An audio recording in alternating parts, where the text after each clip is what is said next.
Hello guys. सो कल हमने last videos के अंदर देखा था कि किस तरह से यहाँ पर वाइल लूप यानी लूप्स को किस तरह से लगाया जाए। सो आज हम देखते हैं कि नेक्स्ट वो लूप का पार्ट जो है उससे हम एग्जीक्यूट करेंगे। वाइल लूप के अंदर प्रॉब्लम कुछ ऐसा नहीं है, बट वाइल लूप के अंदर अगर आप देखोगे तो कंडीशन ट्रू रहेगी तो ही वो एग्जीक्यूट करेगा। अगर फॉल्स रहेगी तो वो एग्जीक्यूट नहीं करेगा। और हमें कंपलसरी लूप को एक बार ना सही एक बार उसको टर्मिनेट करना ही पड़ता है। अगर आप टर्मिनेट नहीं करोगे तो वो कंटिन्यूअस लूप के अंदर चला जाता है। यह हमने लास्ट वीडियोस के अंदर देख लिया था। सो साइमल्टेनियसली यहाँ पर भी मैं आपको दिखाना चाहूँगा कि किस तरह से हम यहाँ पर प्रोग्रामिंग कर सकते हैं। तो ठीक से ध्यान से देखना, डू वाइल के लिए हम क्या करेंगे। सो यहाँ पर डू वाइल का आपको notes provided है similar to while loop, but it runs the code at least once even if the condition is false। अगर कंडीशन फॉल्स रहेगी तो भी वो एक बार ना सही एक बार तो वो एग्जीक्यूट करेगा।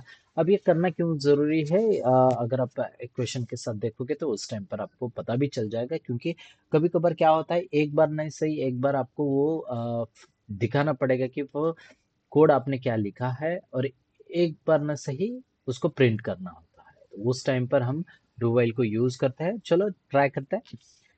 So let's create one new class.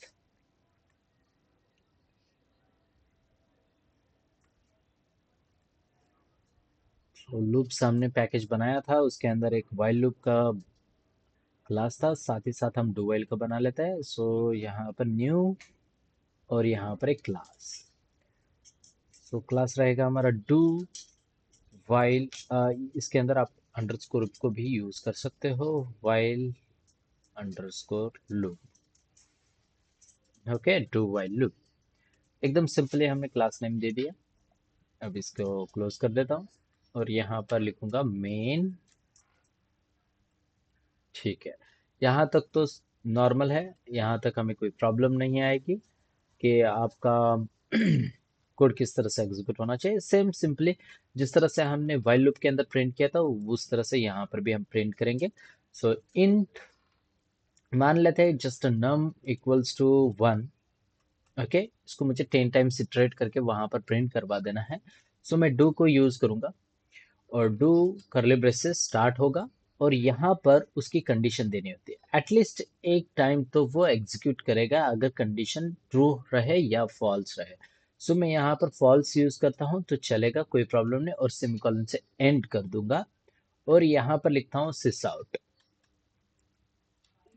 Okay, sis out के अंदर नम को प्रिंट कर लेता है और नॉर्मली नम को प्रिंट किया और राइट क्लिक करके रन एज जावा एप्लीकेशन कर लेता है। तो आप देखोगे यहाँ पर रन एज जावा एप्लीकेशन जैसे ही करूँगा तो यहाँ पर आउटपुट में आपको 1 देखने को मिल रहा है, जो कि एकदम बढ़िया है, बेस्ट है। सो यहाँ पर नज़र आ रहा है। और सेम मैं यहाँ पर क्या करूँगा कि 1 ही नज़र आया बिकॉज कंडीशन एटलीस्ट एक टाइम पर फॉल्स है। सो कंडीशन फॉल्स रहे या ट्रू रहे उसको कुछ लेना देना नहीं है, वो एग्जीक्यूट करेगा ही करेगा, जो कि यहाँ पर आउटपुट देखने को मिला है। मगर कंडीशन अगर ट्रू है तो वो कंटिन्यूस लूप के अंदर चला जाएगा। मैं दिखाता हूँ और रन करूंगा। सो 1 1 1 1 1 टर्मिनेट करता हूँ। तो यहाँ पर मुझे नंबर्स को इंक्रीमेंट करना है। सो नम प्लस प्लस ऑपरेटर को भी आप यूज कर सकते हो, कोई प्रॉब्लम नहीं है। और राइट क्लिक करके रन एज जावा एप्लीकेशन करूंगा तो पोस्ट इंक्रीमेंट की वजह से यहाँ पर इंक्रीमेंट हुआ, विद इन अ सेकेंड के अंदर ये यहाँ तक पहुंच गया। सो कितना बढ़िया है।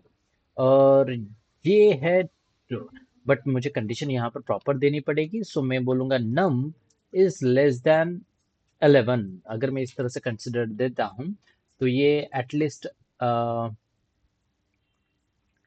यानी कहाँ तक 10 तक यहाँ पर प्रिंट वो करेगा और एग्जीक्यूट करके खत्म कर देगा। ये डू व्हाइल है, एकदम सिंपल है, बढ़िया है, आप इसको ट्राई कर सकते हो और ये आराम से एग्जीक्यूट करेगा और आपका प्रोग्राम में कोई प्रॉब्लम भी नहीं आएगी।